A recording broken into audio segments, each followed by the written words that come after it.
Hi, everyone, and welcome to another edition of Coffee and Conversation right here on Yachting International Radio. My name is Rhea. I am your host, and today I am joined by OT Fagbenle, right? You did a pretty good job on that. Yeah, I practiced. And then I wrote it down phonetically as well. Right. Okay, great. Did I do it right, though? Yeah, you did it right. I mean, there's like an anglicized version of it, and then there's the like Yoruba pronunciation, but that's the perfect anglicized version of it. Some people maul it. So you did pretty good. I just have to, give myself some credit there. So you are well known across the face of the planet for your many acting sort of debuts. You've been in The Handmaid's Tale, which is sort of the one that is really hitting straight across the face of the planet at the moment. And you are Luke's husband. How's that going for you? Yeah, it's an extraordinary privilege. I mean, the source material, Margaret Atwood's book, I hadn't read it before, I'm ashamed to say, and I read it, and it was just, I don't know, it was a mind-blowing experience. It's an amazing, extraordinary piece of literature, and it's so hard converting those into a TV show, but the team we had, Reed Morano, our director, and the Lizzie Moss, and our writer, and like I feel so lucky to be part of something which is also both good art but also meaningful. Well, that's the one thing, because I've been watching this series and I know a lot of people, and it's funny how you start to sort of feel an affinity for June. You're like feeling everything that she goes through, and the fact that you've been separated, and I don't know, it's out of most of the shows that I've watched lately, that is one that you keep coming back for more, and you just can't wait. And especially the way they end every season, it just leaves you on that cliff. You're like, what, and you just can't wait. So we're looking forward to the next season for sure. I know, especially during lockdown. I tell you, are you locked down? You're in Tanzania at the moment, aren't you? Yeah, I'm in Tanzania at the moment, not far from Dar es Salaam, the capital, or the cultural capital. But yeah, so we were filming, but we've had to pause filming for this pandemic. And so there's no word on how long that's going to be for you. I'm in the same boat as the rest of the world. Yeah, we had that discussion. It's only 2 more weeks. Don't even. Yeah, only 2 more weeks, and then back to normal. So you've also got a new movie coming up. It's a Marvel movie, correct? Yeah. It's called Black Widow, and it's starring Scarlett Johansson as the Black Widow. And yeah, it's a riot. I mean, it's in a weird way, it's actually almost like a family drama version of a superhero movie. It's really, we had this very extraordinary director who kind of was really good about the nuance of relationships and stuff. And so yeah, so it should be good. Well, we're all looking forward to it. But I actually want to know a little bit more about you. You started off as a musician when you were a kid in Spain. You took up the alto saxophone. Right, yeah. So how did it go from being, and you actually played in bands and did some stage appearances with music. How did it take you from there up to being an actor? Where did that come from? Well, it wasn't, to be honest, as a child, I was kind of one of those, like, I was in all the after school clubs. I played chess and basketball, and I was in the rugby, and I just did drama and music. And so I just did everything, really. And so I was part of the Brent Youth Jazz Orchestra and some other youth orchestras, which toured. So, but I wouldn't actually call myself like a musician. I mean, like, I played music, but I wasn't like a professional, no one was paying money for me. It was kind of, and so, but so I was interested in lots of things. And then, I don't know, I just had an experience in the theatre one night, which kind of made me think, oh, well, let me try and pursue that as an actor, try and pursue being an actor.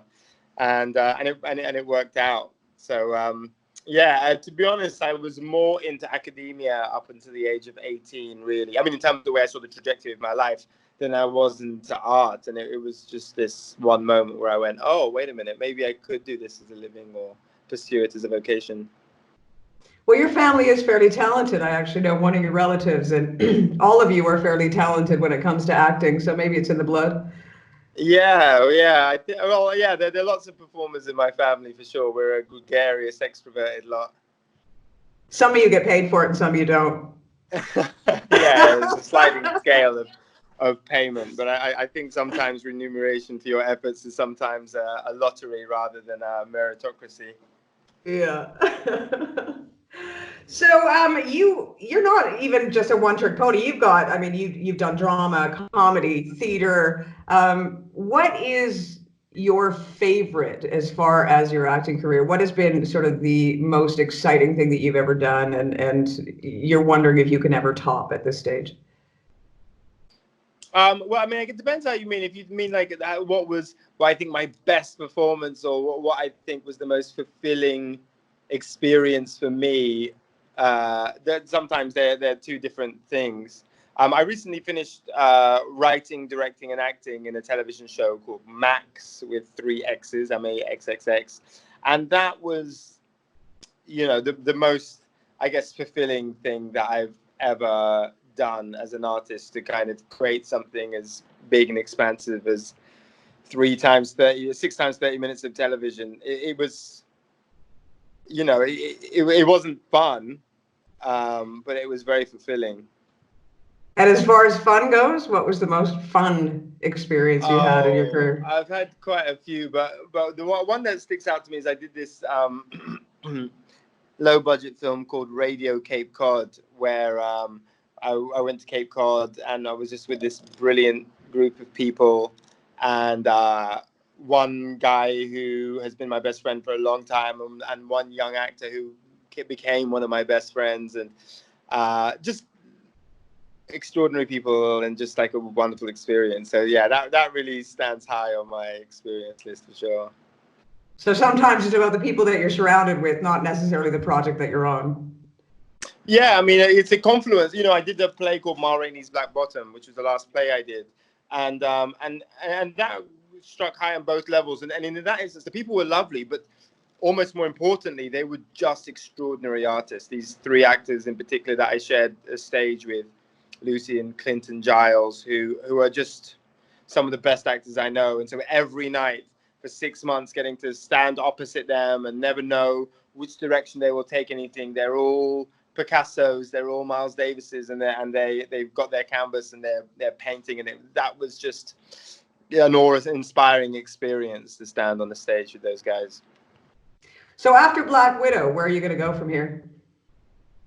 I mean, to be honest, what's weird is, I mean, I guess Black Widow is what I guess the public or what is high in people's consciousness. But to me, honestly, I was really interested in doing Black Widow because of Kate, the director, and I was very curious about working with Scarlett as an actress because she's extraordinary. But really, my focus was Max. My focus now is Max. It's not so much Marvel. So when in my mind, I'm like, what will I do after Max? It's the way I kind of frame my life. I think I'm supposed to do the fourth season of Handmaid's Tale, so I look forward to doing that, and it should be really. It's always great because that's another show where the actors and the filmmakers that you're working with are just top level. They're just the best at what they do. You're working with Yvonne and Lizzie, and it's unbelievable, the talent there.